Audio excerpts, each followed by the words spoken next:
నమస్కారం అమరావతి న్యూస్ కి స్వాగతం. ఈనాటి వార్తలు. ఆంధ్రప్రదేశ్ ముఖ్యమంత్రి నారా చంద్రబాబు నాయుడు అధ్యక్షతన ఈ రోజు సచివాలయంలో కేబినెట్ సమావేశం జరిగింది. ఈ సమావేశంలో పలు కీలక అంశాలపై మంత్రులతో సీఎం చంద్రబాబు చర్చించారు.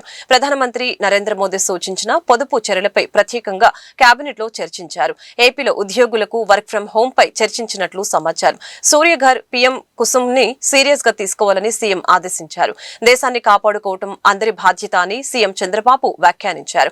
కాన్వాయ్ల తగ్గింపుతో సరిపోదని మరిన్ని పొదుపు చర్యలు అవసరమని అభిప్రాయపడ్డారు. కొన్ని రోజులు మంత్రుల విదేశీ పర్యటనలు రద్దు చేసుకోవాలని అన్నారు. ఎమ్మెల్యేలు మంత్రులు పబ్లిక్ ట్రాన్స్పోర్ట్ వాడాలని సూచించారు. అవసరమైతే సెక్రటరియట్ కి సైకిల్ మీద రావాలని మార్గనిర్దేశం చేశారు. ఆంధ్రప్రదేశ్ ప్రభుత్వంలో పొదుపు మంత్రం అమలవుతున్న తీరు ఇప్పుడు రాష్ట్ర వ్యాప్తంగా చర్చనీయాంశంగా మారింది. అంతర్జాతీయ చమురు సంక్షోభం నేపథ్యంలో ప్రధాని నరేంద్ర మోదీ ఇచ్చిన పిలుపు మేరకు ఏపీ మంత్రులు తమ విలాసాలను పక్కన పెట్టి సామాన్యుల తరహాలో పొదుపు చర్యలు చేపట్టడం ఒక గొప్ప ముందడుగు. ముఖ్యమంత్రి చంద్రబాబు, డిప్యూటీ సీఎం పవన్ కళ్యాణ్, మంత్రి లోకేష్ ఇప్పటికే తమ భద్రత కాన్వాయ్ విషయంలో పొదుపు పాటిస్తూ ఉండగా ఇతర మంత్రులు కూడా అదే బాటలో నడుస్తున్నారు. ఈ ఉదయం సీఎం క్యాంపు కార్యాలయంలో మంత్రి నారా లోకేష్ ఏర్పాటు చేసిన అల్పాహార విందుకు మంత్రులు హాజరయ్యారు. విజయవాడ క్లీన్ గా ఉండాలనేది కూటమి ప్రభుత్వ లక్ష్యమని విజయవాడ ఎంపీ కేశినేని శివనాథ్ తెలిపారు. గ్రేటర్ విజయవాడ దిశగా అభివృద్ధి పరుగులు పెడుతుందని చెప్పారు. అభివృద్ధిలో భాగంగా నేడు 15th ఫైనాన్స్ కమిషన్ ఆధ్వర్యంలో విజయవాడ మున్సిపల్ కార్పొరేషన్ కి 5 జేసీబీలు రావడం ఆనందంగా ఉందని అన్నారు. 2014కి ముందు ఈ ప్రాంతం తీవ్ర చెత్త సమస్యగా అనారోగ్య పరిస్థితులతో బాధపడిందని గుర్తు చేస్తూ నేడు కూటమి ప్రభుత్వంలో ఎటు చూసినా అభివృద్ధి కనిపిస్తుందని చెప్పారు. Vijayawada central Ajit Singh Nagar VMC dumping yard నందు విజయవాడ మున్సిపల్ కార్పొరేషన్ కి 22 కోట్ల వ్యయంతో కొనుగోలు చేసిన 5 నూతన జేసీబీ వాహనాలని విజయవాడ పార్లమెంట్ సభ్యులు కేశినేని చిన్ని, సెంట్రల్ నియోజకవర్గ ఎమ్మెల్యే బోండా ఉమ ప్రారంభించారు. ఈ సందర్భంగా ఎంపీ చిన్ని మాట్లాడుతూ గ్రేటర్ విజయవాడ దిశగా అభివృద్ధి పరుగులు పెడుతుందని 15th ఫైనాన్స్ కమిషన్ ఆధ్వర్యంలో విజయవాడ మున్సిపల్ కార్పొరేషన్ కి 5 జేసీబీలు రావడం ఆనందంగా ఉందని తెలిపారు. 2014కి ముందు ఈ ప్రాంతం తీవ్ర చెత్త సమస్యలు, అనారోగ్య పరిస్థితులతో బాధపడిందని గుర్తు చేస్తూ ఎమ్మెల్యే బోండా ఉమ నాయకత్వంలో అప్పటి ముఖ్యమంత్రి చంద్రబాబు నాయుడు ప్రత్యేక చొరవతో చెత్త తొలగింపు, రోడ్ల నిర్మాణం, నియోజకవర్గ సుందరీకరణ వంటి అనేక అభివృద్ధి కార్యక్రమాలు చేపట్టినట్లు తెలియజేశారు. 2024లో అధికారంలోకి వచ్చిన తర్వాత కేంద్ర నిధుల నుండి ఆర్ఓబీలు, ఫ్లైఓవర్లు, డ్రైనేజీ సమస్యల పరిష్కారానికి కృషి చేస్తున్నామని, కృష్ణలంక నుంచి పెనమలూరు వరకు రోడ్డు విస్తరణ, సింగ్నగర్ లో 2వ ఫ్లైఓవర్ నిర్మాణం కోసం డిపిఆర్ సిద్ధం చేయాలని ప్రభుత్వం ఆదేశించిందని వెల్లడించారు. సెంట్రల్ నియోజకవర్గంలో 15th ఫైనాన్షియల్ కమిషన్ ఆధ్వర్యంలో 5 జేసీబీలు విజయవాడ మున్సిపల్ కార్పొరేషన్కి రావటం చాలా ఆనందంగా ఉంది. మనం చూసాం గతంలో ఈ ప్రాంతం యొక్క పరిస్థితి ఏ విధంగా ఉండేదో 2014 నుంచి 19 వరకు కూడా చాలా భయంకరమైన పరిస్థితులు ఈ ప్రాంతంలో ఉండేవి. ఆ సమయంలో గౌరవ శాసనసభ్యులు బోండా ఉమ గారి ఆధ్వర్యంలో గౌరవ ముఖ్యమంత్రి నారా చంద్రబాబు నాయుడు గారికి ఇక్కడకు వచ్చి ఇక్కడ చెత్తని తరలించడమే కాదు, ఈ నియోజకవర్గంలో ఎన్నో సమస్యలకి ఆ 2014-19 బోండా ఉమ గారి నాయకత్వంలో ఎన్నో సమస్యలకి ఒక పరిష్కారం చూపించాం. ఇక్కడ రోడ్లు వేయటం కానీ ఈ నియోజకవర్గాన్ని కొంత అందంగా తీర్చిదిద్దడంలో వారి కృషి మనం ఈ నియోజకవర్గంలో మొదటి పేరు కానీ చివరి పేరు వరకు నిలబడేదే బోండా ఉమ గారు. అంత అభివృద్ధి చేశారు వీరు ఈ నియోజకవర్గాన్ని. 2024 అధికారంలో వచ్చిన కాడి నుంచి నేను పార్లమెంట్ సభ్యుడిగా ఉన్నా నన్ను నిరంతరం ఈ విధంగా చేయాలని నన్ను ఒక డైరెక్షన్ ఇస్తా, నిధుల విషయంలో ఈ ఉన్నాయని నన్ను ఒక మేలుకొలుపుతా, ఎక్కడెక్కడైతే ఇబ్బందులు ఆర్ఓబీలు, ఆర్యూబీలు ఎక్కడ అవసరం ఉన్నాయి, ఎక్కడైతే డ్రైనేజ్ సమస్య ఉందో వీటిలన్నింటినీ నన్ను నిరంతరం కూడా వారు ఎడ్యుకేట్ చేయడమే కాకుండా నాకు ఒక డైరెక్షన్ ఇచ్చి నన్ను నడిపించారు. ఈ నడిపించే భాగంలో ఈ సంవత్సరంన్నర కాలంలో ఎన్నో మేమిద్దరం కలిసి ఇక్కడ ఎన్నో తీసుకురావడం జరిగింది. రేపు రాబోయే కాలంలో మొన్నగూడ గౌరవ ముఖ్యమంత్రి వర్యుల దగ్గర మీటింగ్లో కూడా విజయవాడకు మరిన్ని నిధులు ఇవ్వాలి సార్ అని వారు కోరటం, ముఖ్యమంత్రి గారు కూడా అంగీకరించడం, అంతేకాకుండా మొత్తం మేమందరం కూడా సెంట్రల్ నియోజకవర్గమే కాదు మొన్న బోండా ఉమ గారి ఆధ్వర్యంలో కృష్ణలంక నుంచి పెనమలూరు వరకు కూడా రోడ్డు ఇవ్వాలని నేను అడగగానే వెంటనే ఉమ గారు కూడా ముఖ్యమంత్రి గారు గట్టిగా చెప్పారు. అది కూడా సింగనగర్లో 2వ ఫ్లైఓవర్ కావాలని అడిగాం. అది కూడా బోండా ఉమ గారు వెంటనే సింగనగర్లో 2వ ఫ్లైఓవర్ కావాలనగానే దానికి కూడా డిపిఆర్ రెడీ చేయమని వారు ఆదేశించడం జరిగింది. ఇవాళ నమస్కారం.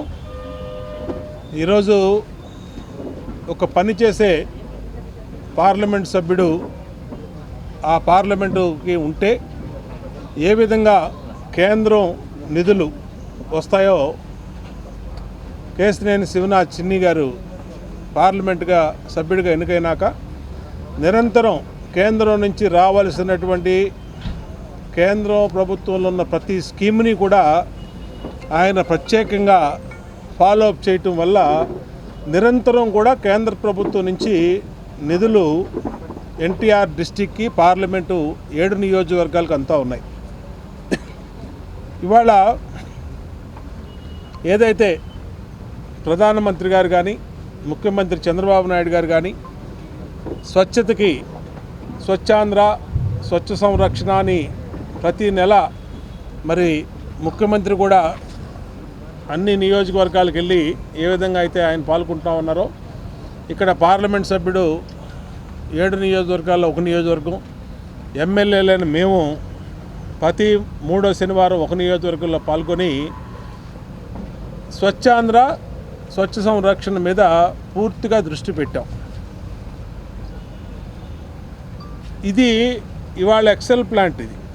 ఈ ఎక్సెల్ ప్లాంట్లో 2014కు ముందు 2,50,000 టన్నుల చెత్త ఉండేది. ఇక్కడ ఇలా కూర్చోడానికి కానీ ఈ ప్రాంతంలో నివసించే దాదాపు 75,000 మంది ప్రజలు ఎప్పుడు కూడా అనారోగ్యంతో దుర్వాసనతో పొగతో అల్లాడిపోయేవాళ్ళు.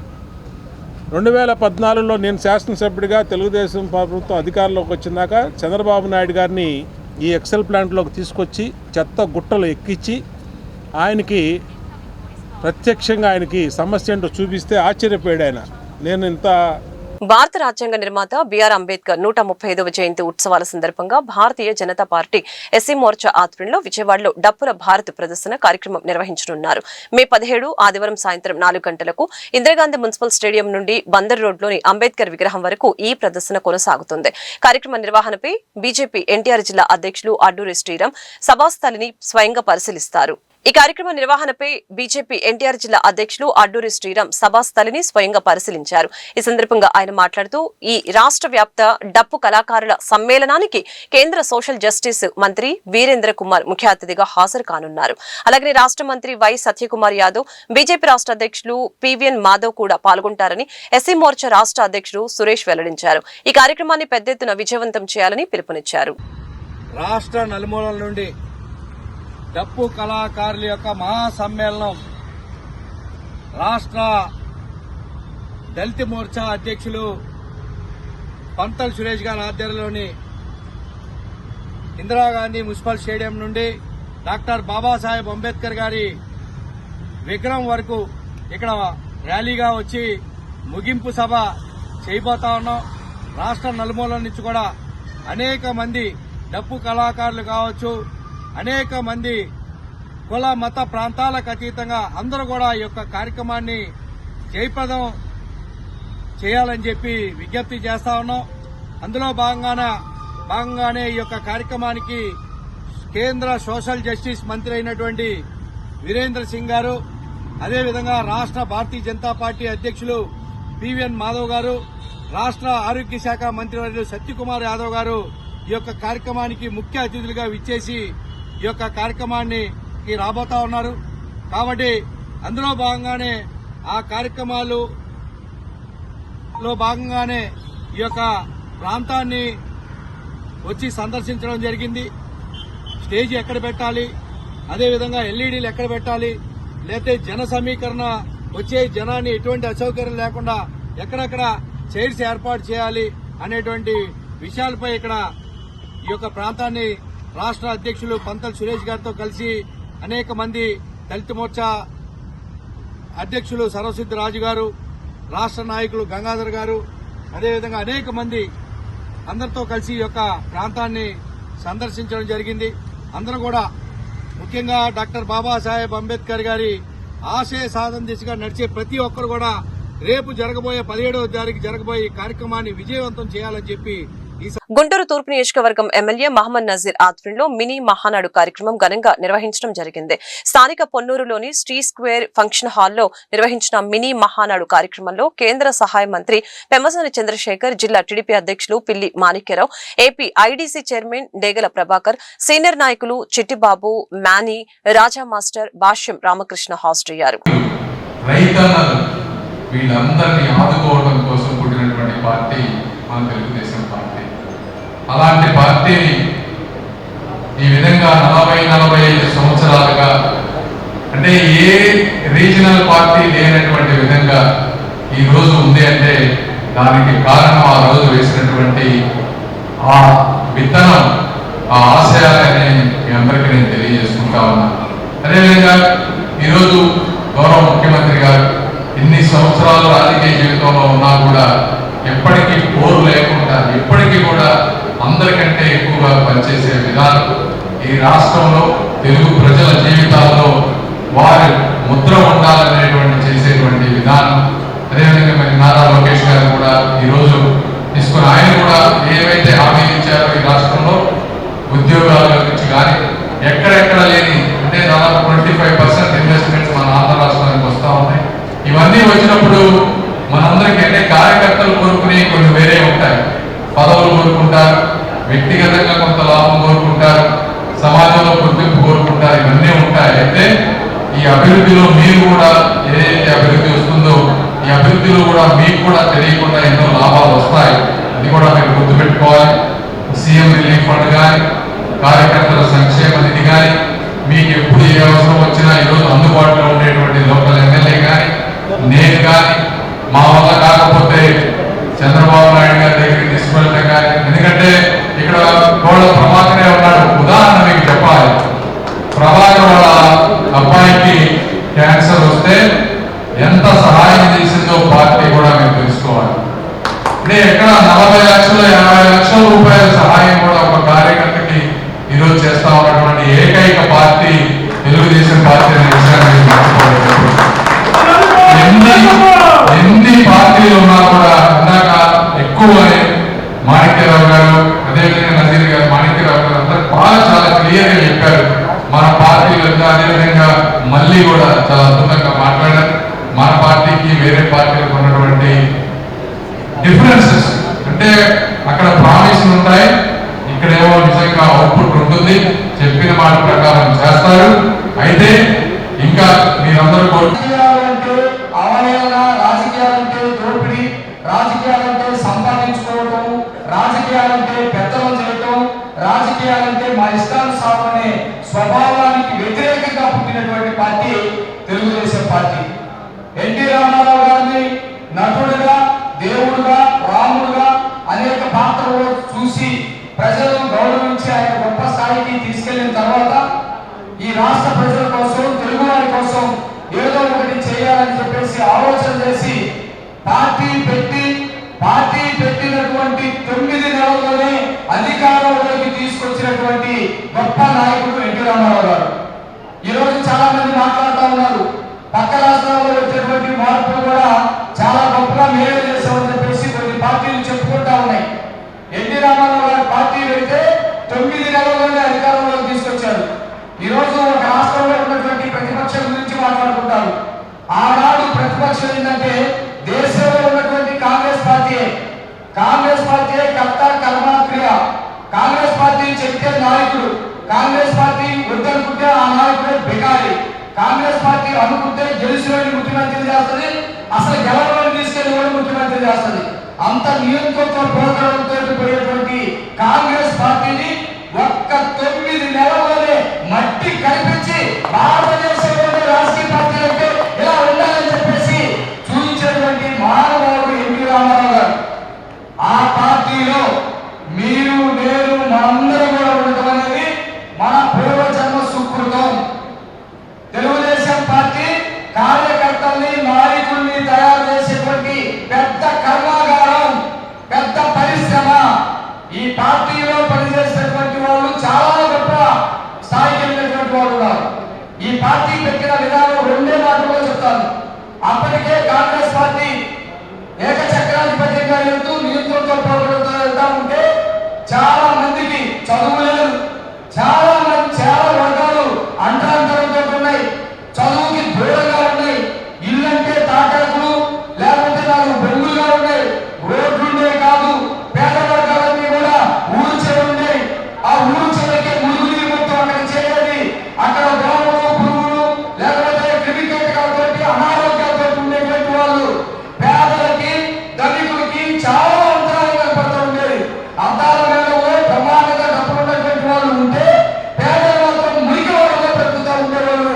ఇలా చూడండి అంతరాంతరం, ఇలా చూడండి. చంద్రశేఖర్ గారికి, వేదిక మీద ఉన్నటువంటి సోదరుడు AP IDC chairman Jagan Prabhakar Rao గారికి, అలాగే సీనియర్ తెలుగుదేశం పార్టీ నాయకులు పెద్దలు రాజా మాస్టర్ గారికి, పెద్దలు మాజీ శాసనసభ్యులు రొంబ సుధాని గారికి, సోదరుడు మాజీ డిప్యూటీ మేయర్ గౌరవ్ గారికి, అలాగే మాజీ డిప్యూటీ మేయర్ సజీలా గారికి, వేదిక మీద ఉన్నటువంటి రాజకుమారి గారికి, అలాగే తిరువూరు పద్మావతి గారికి, ఇటు పక్కన ఉన్నటువంటి మిగతా డయల్ క్లస్టర్ ఇన్ఛార్జ్ అందరూ కూడా వేదిక మీద రావాల్సిందిగా కోరుతా ఉన్నాం. మిగతా వాళ్ళు ఉన్నారు క్లస్టర్ ఇన్ఛార్జెస్, వాళ్ళు కూడా వేదిక మీదకి రావాల్సిందిగా కోరుతా ఉన్నాం. అలాగే ఈరోజు కార్యక్రమంలో భాగస్వాములైనటువంటి మాజీ కార్పొరేటర్లు, అలాగే పార్టీ సీనియర్ నాయకులు, కార్యకర్తలు, బిఎల్ఏలు, వార్డు అధ్యక్షులు, అలాగే క్లస్టర్ ఇన్ఛార్జెస్, మిగతా హోదాల్లో క్రియాశీలకంగా పనిచేస్తున్నటువంటి ప్రతి ఒక్కరికి కూడా, మీడియా మిత్రులకు అందరికీ కూడా పేరు పేరున హృదయపూర్వకమైనటువంటి స్వాగతం తెలుపుతాము. ఈరోజు మనం ఈ మహానాడు కార్యక్రమం పార్టీ ఆదేశానుసారం 18వ తారీఖు నుంచి మొదలు పెట్టమని చెప్పినప్పుడు, ఈరోజు మన కేంద్ర మంత్రి గారు అందుబాటులో ఉన్నారు అనేటువంటి ఆలోచనతో ఈరోజు కార్యక్రమాన్ని ముందుగానే పెట్టుకోవడం జరిగింది. మీ అందరికీ కూడా తెలుసు, గడిచినటువంటి 5 సంవత్సరాల పాటు మనలో ప్రతి ఒక్కరు కూడా ఎంతో కష్టపడి పార్టీ ఇచ్చినటువంటి కార్యక్రమాలతో పాటు ప్రజల కోసం అనేక విధాలుగా పోరాటాలు చేసినటువంటి పరిస్థితి. మన నియోజకవర్గంలో 4 సార్లు తెలుగుదేశం పార్టీ ఓటమి పాలైనప్పుడు కూడా ఎక్కడ కూడా చెక్కు చెందినటువంటి విశ్వాసంతో, పార్టీ మీద నిబద్ధతతో, అకుంఠిత దీక్షతో మీరందరూ కూడా అనేక కార్యక్రమాల్లో కలిసిమెలిసి పనిచేసినటువంటి పరిస్థితి.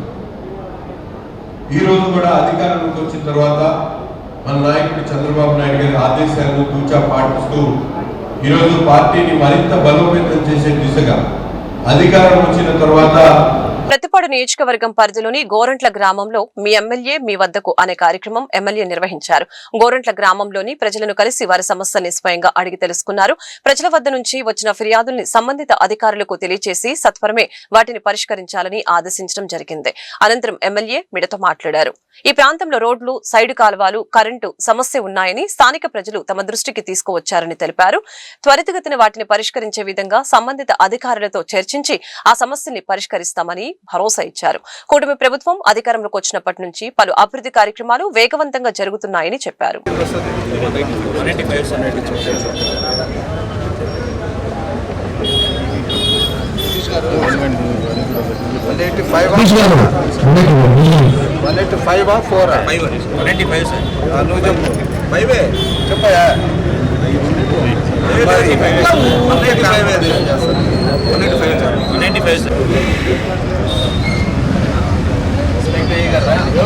చెప్పండి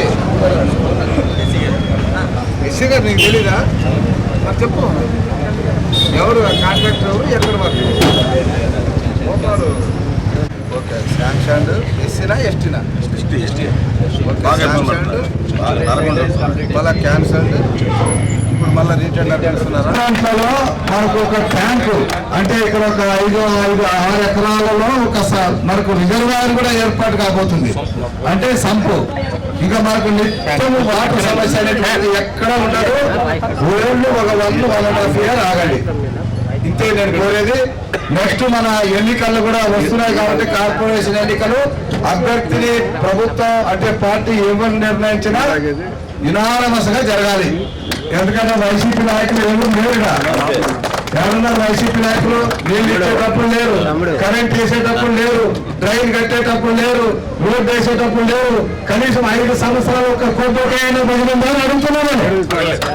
ఒక్క కొబ్బరికాయన పడిపోయిందా?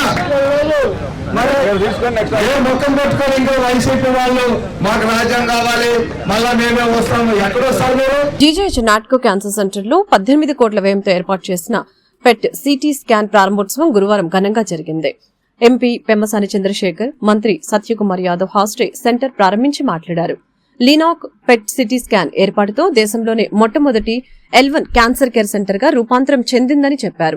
ఈ స్కానర్ ద్వారా క్యాన్సర్ రోగులకు నాణ్యమైన వైద్య సేవలు అందించడం జరుగుతుందని అన్నారు.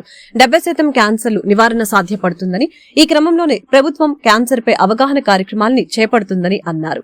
జింగానాలో 27 కోట్ల పరికరాలు ఏర్పాటుతో రోగులకు మెరుగైన వైద్య సేవలు అందించగలుగుతున్నామని అన్నారు. ఎమ్మెల్యేలు నజీర్ అహ్మద్, బూర్ల రామాంజనేయులు, డేగల ప్రభాకర్, తిరుపతిరావు, గాది వెంకటేశ్వరరావు తదితరులు పాల్గొన్నారు. జీజీహెచ్ నాట్కో క్యాన్సర్ సెంటర్లో పెట్ స్కానర్ని ఏర్పాటు చేసుకోవడం చాలా సంతోషదాయకం.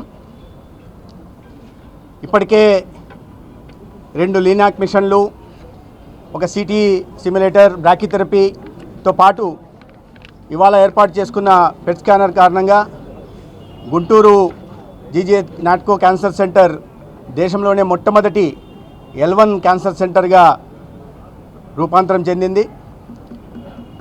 అదేవిధంగా ఈ పెట్ స్కానర్ గవర్నమెంట్ ప్రభుత్వం నుంచి మంజూరైతే, గతంలో లీనాక్ మిషన్ కూడా ప్రభుత్వం నుంచి మంజూరైతే, 2వ లీనాక్ మిషన్ కోసం ప్రత్యేకంగా ఈ స్థానిక పార్లమెంటు సభ్యులు, గౌరవ కేంద్ర మంత్రి పెమ్మసాని చంద్రశేఖర్ గారి కారణంగా, వారి కృషి కారణంగా దాదాపు 30 కోట్లతో ఓఎన్జీసీ ద్వారా CSR యాక్టివిటీ కింద ఇంకొక లీనాక్ మిషన్ కూడా మంజూరైన విషయం తెలిసిందే. ఈ సందర్భంగా ఒక అద్భుతమైన క్యాన్సర్ సెంటర్ని ఏర్పాటు చేసినందుకు నాట్కో యాజమాన్యానికి నేను ప్రత్యేకంగా ధన్యవాదాలు తెలియజేస్తున్నా. అదే సమయంలో ఈ గుంటూరు జీజీహెచ్ అభివృద్ధి కోసం అనేక మంది దాతలు, అది తులసి రాంప్రభు గారు కావచ్చు, ఇతర దాతలు కానీ, ప్రధానంగా ఈ పూర్వ విద్యార్థులు కలిసి 500 పడకల MCH వార్డుని, అదేవిధంగా దాదాపు 115 కోట్లతో వివిధ ఎక్విప్మెంట్కి కానీ లేదా మౌలిక సదుపాయాల కల్పన కోసం కానీ సహకారం అందించడం జరిగింది. వారందరికీ కూడా ఈ సందర్భంగా ప్రత్యేకమైన ధన్యవాదాలు తెలియజేస్తాను. ఇవాళ దీని కారణంగా ఈ అత్యాధునిక state of the art equipment, స్కానర్లు రావడం కారణంగా మరింత నాణ్యమైన సేవల్ని క్యాన్సర్ పేషెంట్లకు అందించడానికి ఇవాళ గుంటూరు జీజీహెచ్లో ఆస్కారం కలిగింది. ప్రధానంగా ఇవాళ ప్రపంచంలోనే క్యాన్సర్ అనేది అది పెద్ద మహమ్మారిగా మారిన నేపథ్యంలో ప్రపంచవ్యాప్తంగా సంభవిస్తున్న మరణాల్లో దాదాపు 17.5% క్యాన్సర్ కారణంగా మరణిస్తున్నారు. భారతదేశంలో కూడా సంభవిస్తున్న మరణాల్లో 9.93% క్యాన్సర్ కారణంగా జరుగుతున్నాయంటే పరిస్థితి ఎంత తీవ్రంగా ఉంది అనే విషయాన్ని మనం అర్థం చేసుకోవాల్సి ఉంది. కాబట్టి వీటిని దృష్టిలో పెట్టుకొని రాష్ట్ర ముఖ్యమంత్రి గారు ప్రత్యేకంగా ఈ నాన్ కమ్యూనికబుల్ డిసీజెస్ మీద దృష్టి పెట్టడమే కాకుండా క్యాన్సర్ను కూడా కట్టడి చేయడం కోసం అనేక నిర్ణయాలను తీసుకురావడం జరిగింది. దానికి ఎందుకంటే 70% క్యాన్సర్లు ప్రివెంటబుల్, నివారించదగ్గ క్యాన్సర్లు. కాబట్టి వాటిని దృష్టిలో పెట్టుకొని ప్రజల్లో అవగాహన కల్పించడం ద్వారా, లైఫ్ స్టైల్ చేంజెస్ ద్వారా, ఫుడ్ హ్యాబిట్స్ చేంజెస్ ద్వారా, లేదా యూరియా. కూటమి ప్రభుత్వం వచ్చిన తర్వాత ఈ 2 సంవత్సరాల్లో గుంటూరు జీజీహెచ్ హాస్పిటల్కి, అంటే ఒక గవర్నమెంట్ హాస్పిటల్లో మొత్తం 140 కోట్ల రూపాయల న్యూ వర్క్స్ మొదలైనాయి. అందులో 71 కోట్ల CSR, అదేవిధంగా 18 కోట్లతోటి కొత్త క్యాన్సర్ బ్లాక్, ఇవి కాకుండా గవర్నమెంట్ ఒక 51 crores ఇచ్చినవి. ఇవి ఈ 140 కోట్లు ఇవి కాకుండా 100 కోట్లతోటి జిమ్ఖానా వాళ్ళు మెటర్నిటీ చైల్డ్ బ్లాక్ కూడా, అది కూడా కంప్లీట్ చేశారు. పేషెంట్లందరినీ కూడా వాటిలోకి మూవ్ చేస్తూ ఉన్నారు. కొత్త బెడ్స్ అన్నీ ఓపెన్ అవుతూ ఉన్నాయి మనకి. ఆ జిమ్ఖానా ఆ కొత్తది కంప్లీట్ చేయడానికి వాళ్ళు 100 కోట్లు పెట్టి బిల్డింగ్ కట్టారు. అయితే అందులో దాదాపుగా 27 కోట్ల రూపాయల ఎక్విప్మెంట్, మ్యాన్ పవర్ ఇవ్వటం వల్ల అది ఈ రోజున ఆపరేషనల్ స్టేట్లోకి వచ్చింది. దీనివల్ల దాంట్లో 600 బెడ్స్ ఎక్స్ట్రా వస్తూ ఉన్నాయి. కొత్త క్యాన్సర్ బ్లాకులు ఇంకొక 125 బెడ్స్ కొత్తవి వస్తూ ఉన్నాయి. అదేవిధంగా అక్కడ పొదిలి ప్రసాద్ గారు ఎక్స్ట్రా పైన ఇంకో 2 ఫ్లోర్స్ వేసి వారు కూడా ఇంకో 100 బెడ్స్ పైన తీసుకొస్తూ ఉన్నారు. అంటే టోటల్గా 800+ బెడ్స్ గుంటూరు జనరల్ హాస్పిటల్కి ఈ 2 సంవత్సరాల్లో తీసుకురాగలిగాం. ఇవి కాకుండా ఈ రోజున మీరు చూస్తే ఈరోజు చేసుకున్నటువంటి కార్యక్రమం ఏదైతే ఉందో పెట్ స్కాన్, దాదాపు ఇందులో 18 కోట్లు కంప్లీట్గా గౌరవ ముఖ్యమంత్రి గారు కూటమి ప్రభుత్వం ఇచ్చినటువంటి డబ్బు. ఈ 18 కోట్లు పెట్ స్కాన్ పెట్టడానికి రకరకాల ఇన్ఫ్రాస్ట్రక్చర్ కావాలి, దానికి కావాల్సిందంతా కూడా నాట్కో వారు సమర్పించారు. కాబట్టి ఈ రోజున మీరు చూస్తే ఒకసారి వీడియోలో ఒక వరల్డ్ క్లాస్ సెంటర్ ఎలా ఉంటుందో ఆ విధంగా ఉంది. ఇది ఒక పెట్ స్కాన్ ఒక మనిషి చేసుకోవాలి అంటే బయట కనీసం 25,000 రూపాయలు ఉండేటువంటి పరిస్థితి. ఈ రోజున ఇక్కడ పేదవాళ్ళకి ఉచితంగా చేయబడుతుంది. ఈ పెట్ స్కాను ఇంత పెట్టి కొన్నా కూడా మెయింటెనెన్స్ వచ్చేటప్పటికి దాదాపుగా ప్రతి సంవత్సరం 2 నుంచి 2.5 కోట్ల రూపాయల మెయింటెనెన్స్ అవుతుంది దీనికి మినిమం. అది కూడా ప్రభుత్వం భరించబోతూ ఉంది ఇక్కడ. అంటే ఎందుకు చెప్తా ఉన్నామంటే అందరూ కూడా గుర్తుపెట్టుకోవాలి, పెట్ స్కాన్ అనేది జనరల్గా పెట్ స్కాను నార్మల్ డిసీజెస్కి కానీ నార్మల్ క్యాన్సర్కి కానీ పెద్దగా అవసరం లేదు. సిటీ స్కాన్ తోటే మెజారిటీ క్యాన్సర్ ఎక్కడుందని కనుక్కోగలుగుతాం. అయితే ఆంధ్రప్రదేశ్లో అతి ముఖ్యమైనటువంటి ప్రభుత్వ ఆసుపత్రి గుంటూరు ప్రభుత్వ ఆసుపత్రి ఇంకో బెంచ్ మార్క్ని క్రాస్ చేసినటువంటి పరిస్థితులు. గతంలో ఎక్కడ లేనటువంటి విధంగా లెవెల్ 1 క్యాన్సర్ సెంటర్గా ఉన్నటువంటి నాట్కో ఈరోజు పెట్ స్కాన్తో పేదవాళ్ళకి మరింకా సేవ చేసేటువంటి అవకాశం కలుగుతూ ఉంది. ముఖ్యంగా ఎందుకంటే గత 2 సంవత్సరాల నుంచి నాట్కో సెంటర్ వాళ్ళు విస్తృతంగా సేవలు అందిస్తున్నప్పుడు కూడా ఇక్కడికి వచ్చేటువంటి పేషెంట్స్ దాదాపు 2,000 మందికి పెట్ స్కాన్ అవసరం అయితే వాళ్ళందరూ కూడా బయట హాస్పిటల్స్కి వెళ్ళి చేయించుకునేటువంటి పరిస్థితి. దాదాపు ఒక్కొక్క పేషెంట్కి 25,000 కాస్ట్ చేసేటువంటి ఈ పెట్ స్కాన్ డయాగ్నోస్టిక్ని ఈరోజు పూర్తిగా ఇన్ పేషెంట్కి డాక్టర్ ప్రిస్క్రిప్షన్తో చేసేటువంటి ఒక మంచి అవకాశాన్ని మన గుంటూరు జీజీహెచ్లో నాట్కో వాళ్ళ ఆధ్వర్యంలో చెప్పడం చాలా సంతోషం. ఈరోజు గౌరవ ముఖ్యమంత్రి గారు ఆరోగ్య ఆంధ్రప్రదేశ్ స్థాపన కోసం దశల వారీగా అనేక కార్యక్రమాలకు శ్రీకారం చుడుతున్నటువంటి పరిస్థితులు. ఆరోగ్య ఆంధ్రప్రదేశ్ కేవలం డబ్బులున్నటువంటి వాళ్ళకే వైద్యాన్ని దగ్గర చేర్చకుండా ఈరోజు పేదవాడికి కూడా దగ్గర అయ్యేటువంటి విధంగా ప్రభుత్వ ఆసుపత్రులు మరింత మెరుగ్గా పనిచేసేటువంటి దిశగా ఈ ప్రభుత్వం ముందుకు సాగుతున్నటువంటి పరిస్థితులు ఉన్నాయి. కేవలం ఆసుపత్రులకు సంబంధించినటువంటి ఇన్ఫ్రాస్ట్రక్చరే కాకుండా ముఖ్యంగా యూనివర్సల్ హెల్త్ పాలసీ అనే పేరుతో సామాన్యుడికి సైతం లక్షల రూపాయల ఆరోగ్య బీమాను కల్పించేటువంటి ఒక మహత్తరమైనటువంటి కార్యక్రమాన్ని ఈరోజు మన ప్రభుత్వం చేపడుతున్నటువంటి పరిస్థితులు. ఒక పక్కన ఎన్టీఆర్ వైద్య సేవ కానీ ఆయుష్మాన్ భారత్ కానీ ఇవన్నీ కాకుండా పెద్ద ఎత్తున ప్రతి ఒక్క పేషెంట్ కూడా గుంటూరులో చూపించుకున్నటువంటి పేషెంట్ సంబంధించినటువంటి రికార్డ్స్ని శ్రీకాకుళం వెళ్ళి ఏదైనా ప్రభుత్వ ఆసుపత్రికి వెళ్తే అక్కడ కూడా. ఈ వార్తలు ఇంతటితో సమాప్తం. మరొక బులెటిన్ మళ్ళీ కలుద్దాం. నమస్కారం.